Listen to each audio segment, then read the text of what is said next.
नमस्कार मित्रांनो, स्वागत आहे तुम्हा सर्वांचंच आपल्या आजच्या या व्हिडिओमध्ये। आजच्या आपल्या या व्हिडिओमध्ये आपण जाणून घेणार आहोत लग्नानंतर होईलच प्रेम या मालिकेच्या आजच्या भागाचे लेटेस्ट त्याचबरोबर इंटरेस्टिंग अपडेट। त्यामुळे पटापट व्हिडिओला लाईक करा, तसेच चॅनलला सबस्क्राईब करून बेल आयकॉन आठवणीने प्रेस करा, जेणेकरून तुम्हाला पुढच्या प्रत्येक व्हिडिओचं नोटिफिकेशन मिळत जाईल आणि सर्व व्हिडिओंचा आनंद हा अगदी उत्तम पद्धतीने घेता येईल।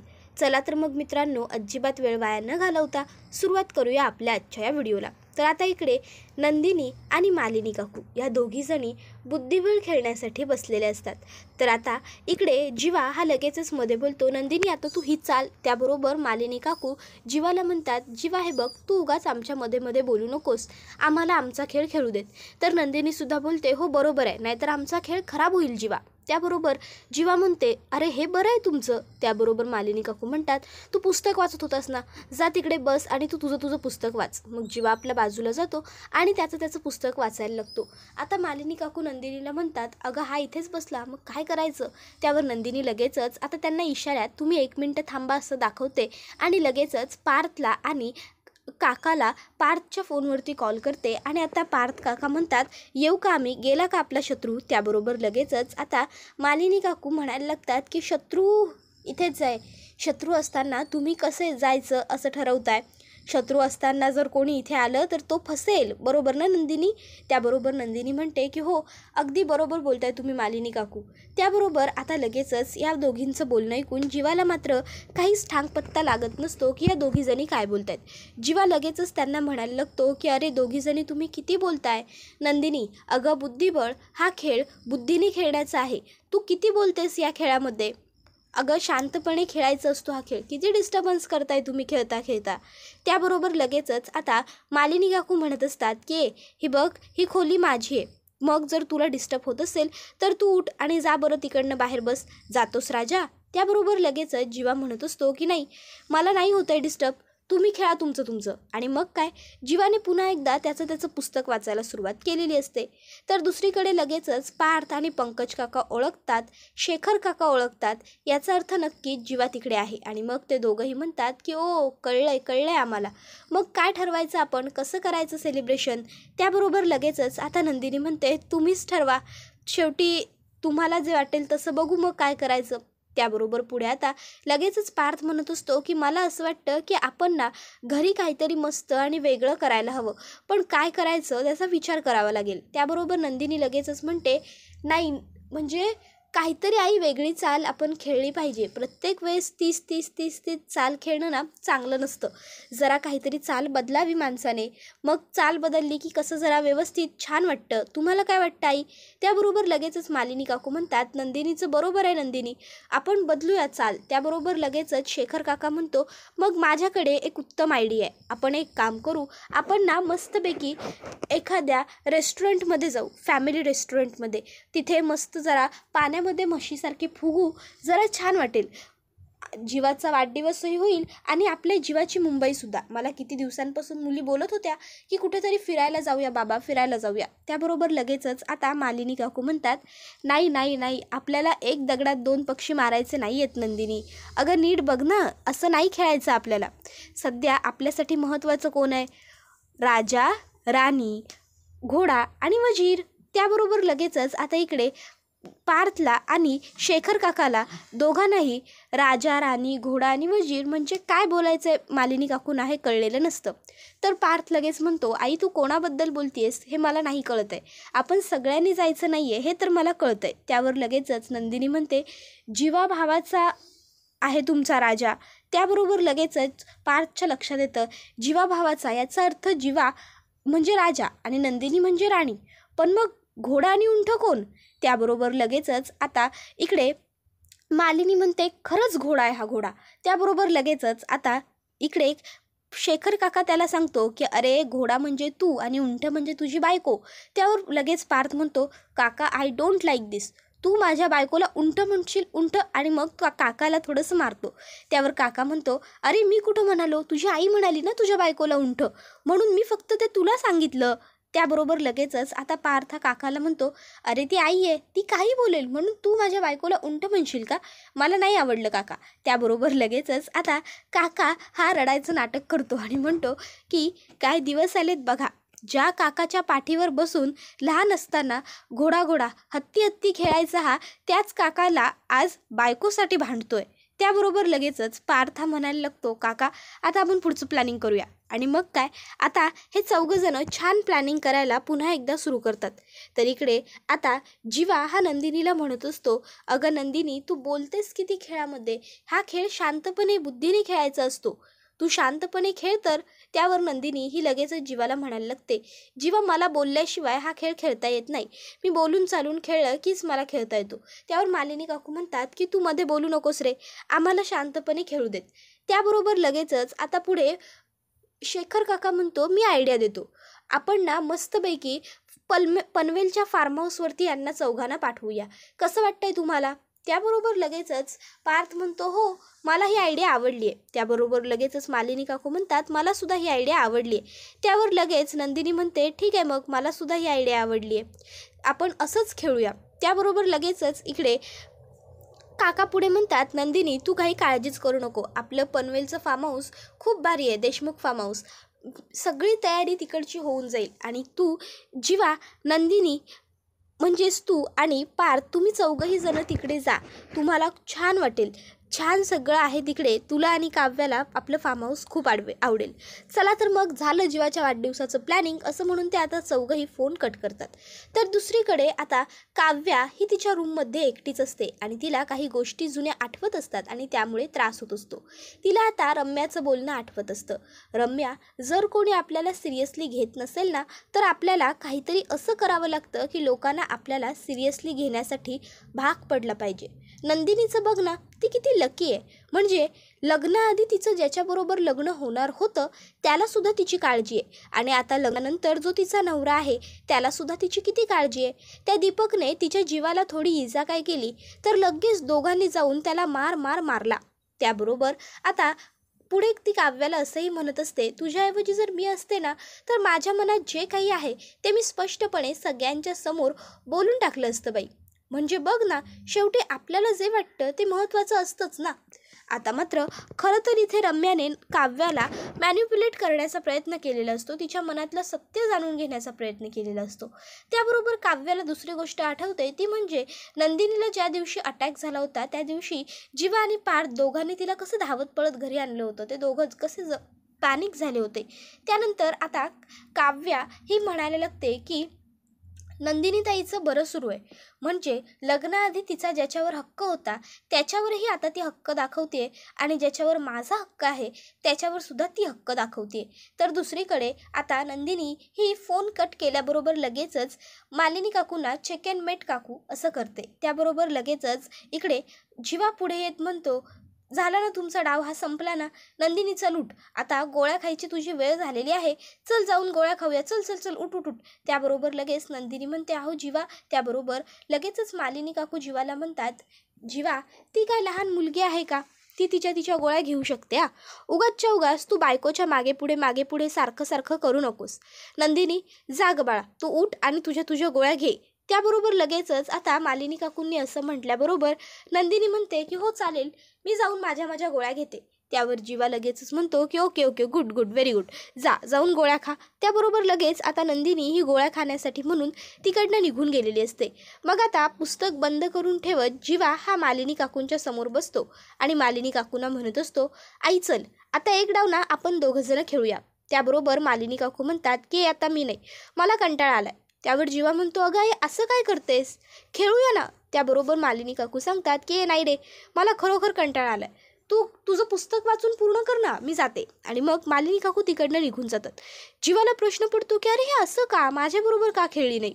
त्यानंतर आता इकडे काव्या ही नंदिनीच्या रूममध्ये आलेली असते. बघते तर काय, नंदिनी नुकत्याच गोळ्या खात असते, तिच्या गोळ्या खाऊन झालेल्याच असतात. त्याबरोबर नंदिनी ही काव्याला बघून म्हणायला लागते, अगं काव्या, मगाशी तू आईंच्या रूममध्ये का नाही आलीस, तुला माहिती आहे का आम्ही तिथे बसून काय करत होतो. आता नंदिनी ही काव्याला सांगत असते खरं तर की ते कसं जीवाच्या वाढदिवसाचं प्लॅनिंग करत होते, पार्थने आणि पंकज काकाने कशी त्यांना मदत केली, सगळं काही तिला सांगायचं असतं.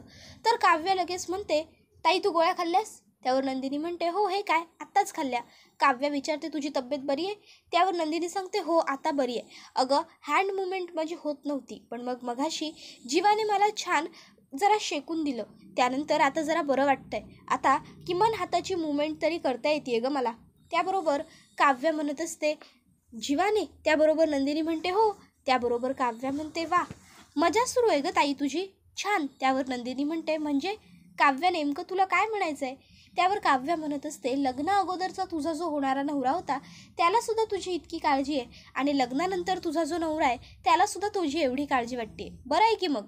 त्यावर नंदिनी म्हणते, काय काव्य हे काय बोलतेस तू? तुला तरी कळतंय का? नाही, हे तू जरी बोलत असशील तरी वाक्य तुझी नाही आहेत ही. तू अशा विचारांची नाहीच आहेस काव्या, मला माहिती आहे.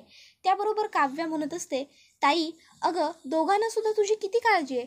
तुझ्यावरती एक हल्ला झाला तर दोघांनीही त्या दीपकला जाऊन मारला, पण त्याआधी माझ्यावरती हल्ला झाला होता, पण त्यावेळेस मात्र कोणी लक्षसुद्धा दिलं नव्हतं गं. त्याबरोबर लगेचच आता नंदिनी ही म्हणायला लागते, माझा नवरा माझ्यासाठी लढला ह्या गोष्टीचा मला अभिमानच आहे, आणि माझा दीर आणि माझा नवरा ह्या दोघांमधली भांडणं माझ्यामुळे मिटली त्याचासुद्धा मला आनंद आहे. पण तुझं काय काव्या? तुझा नवरा तुझ्यासाठी लढला याचं तुला काहीच वाटत नाही का? याचा तुला आनंद होत नाही आहे का? बोल ना. त्यावर काव्या नंदिनीकडे बघायला लागते. मग आता नंदिनी ही पुढे आता काव्याला म्हणायला लागते, तिथे पार्थ हा माझ्यासाठी नाही तर ते तुझ्यासाठी गेले होते.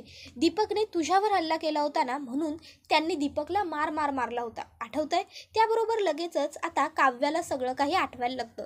पण तरीसुद्धा काव्या म्हणायला लागते, ताई मी तुझ्या इतकी फास्ट नाही आहे. मी अजूनही पार्थना माझा नवरा म्हणून एक्सेप्ट केलेलं नाही आहे. तुला माहिती आहे ना ही गोष्ट? त्याबरोबर लगेचच नंदिनी ही आता काव्याला विचारते, काव्या यामध्ये फास्ट आणि स्लो असण्याचा काय प्रश्न? जे आहे ते आपल्याला एक्सेप्ट करायला नको का?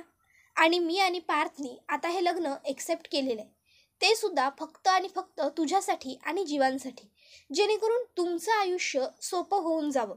आणि आता बघ ना, तसंच घडतंय सुद्धा. हळूहळू का होईना पण जीवा बदलायला लागलेत. आता माझ्याबरोबर ते चांगलं वागतात, चांगलं बोलतात, आमच्यात चांगला संवाद सुरू झालेला आहे काव्या. पण तुझं काय?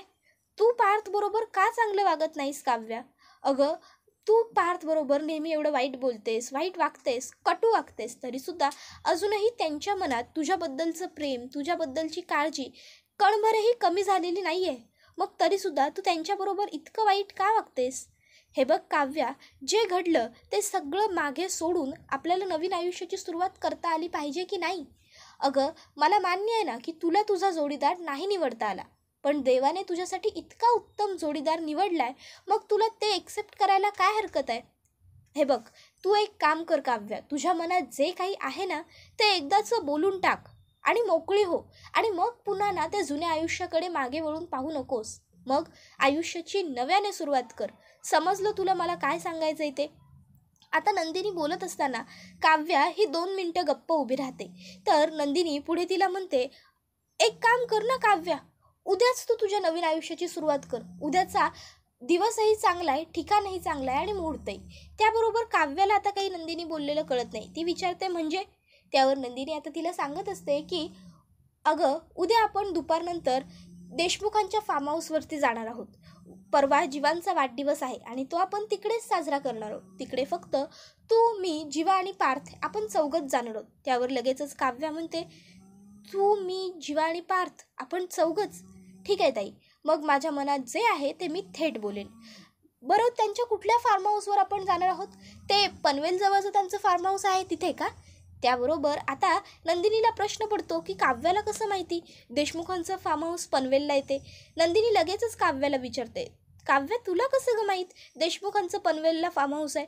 त्याबरोबर मात्र आता काव्य लगेच म्हणते, ते मी अगं तुमच्या एंगेजमेंटच्या टायमामध्ये एकदा जीवांच्या तोंडून ऐकलं होतं मी, तेव्हा मला माहीत झालं होतं.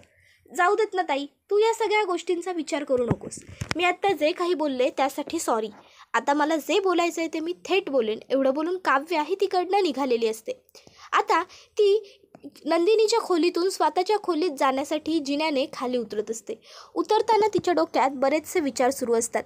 ते म्हणजे रम्याचे शब्द तिला आठवत असतात. हो, हे बघ काव्या, जर तुझ्याऐवजी मी असते ना तर एक गाव दोन तुकडे गेले असते. मला जे वाटतं ते मी सगळ्यांना ओरडून सांगितलं असतं.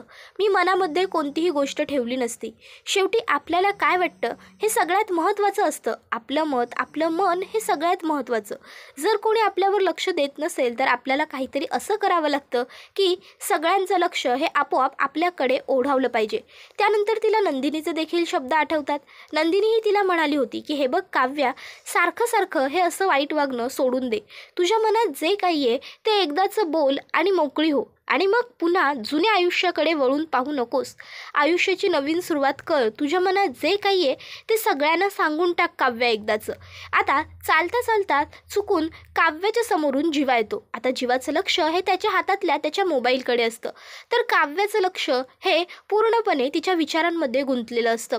आता चुकून का होईना पण जीवा आणि काव्या एकमेकाला धडकतात. त्याबरोबर पटकन ते दोघंही जण एकमेकाकडे बघतात.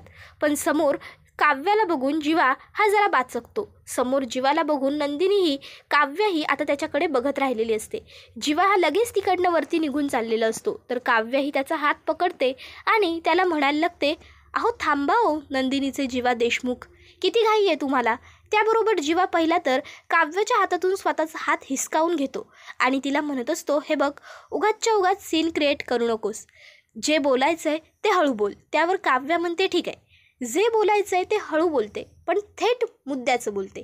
आणि मग आता काव्या ही जीवाला म्हणायला लागते, काय मग बर्थडे बॉय, उद्या 12 नंतर तुझा वाढदिवस सुरू होईल हो ना. पण दरवर्षी मी तुला कसं बुके पाठवून, केक पाठवून, तुझ्या आवडीच्या कुकीज बनवून आणून तुला विश करायचे. यावेळेससुद्धा मी तसं काही नाही करणार आहे. कारण यावेळेस काय आहे ना, यावेळेसची काव्या पूर्णपणे बदलून गेलेली आहे. मग जर काव्याच बदलली आहे तर मग या सगळ्या गोष्टी पूर्वीसारख्या करण्याची काय गरज आहे. त्यावर जीवा म्हणत असतो, नेमकं तुला काय बोलायचं आहे काव्या. त्याबरोबर काव्या म्हणत असते की उद्या आपण तुझा वाढदिवस ज्यावेळेस साजरा करणार आहोत त्यावेळेस सगळ्यात अगोदर मी तुला ओवाळणार. सगळ्यात अगोदर सगळ्यांच्या समोर मी तुला बर्थडे विश करणार आणि उद्या सगळ्यांच्या समोर मी सगळं खरं सांगून टाकणार आहे. मी आपल्याबद्दल सगळ्यांना सगळं सांगून टाकणार आहे जीवा. आता ज्यावेळेस काव्य जीवाला असं बोलते त्यावेळेस जीवा हा काव्याला समजावून सांगत असतो, हे बघ काव्या, उगाचच्या उगाच काही बोलू नकोस आणि असा वेडेपणा करू नकोस, ऐक माझं. त्यावर काव्या म्हणत असते, नाही, आत्तापर्यंत मी वेडेपणा करत होते जीवा, आता मी वेडेपणा नाही तर शहाणपणा करणार आहे. आतापर्यंत सगळ्यांना हेच वाटतंय ना घरातल्यांना की मी बडबड करते, चिडचिड करते, सारख्या कंप्लेंट करते, कटकटी आहे, मी कंप्लेंट बॉक्स आहे. पण आता मी सगळ्यांना सगळं खरं सांगून टाकणार आहे. मग सगळ्यांना असंच वाटेल ना की अरे रे बिचारी काव्या, तू किती सहन करतेस, काय गरज आहे तुला एवढं सहन करण्याची.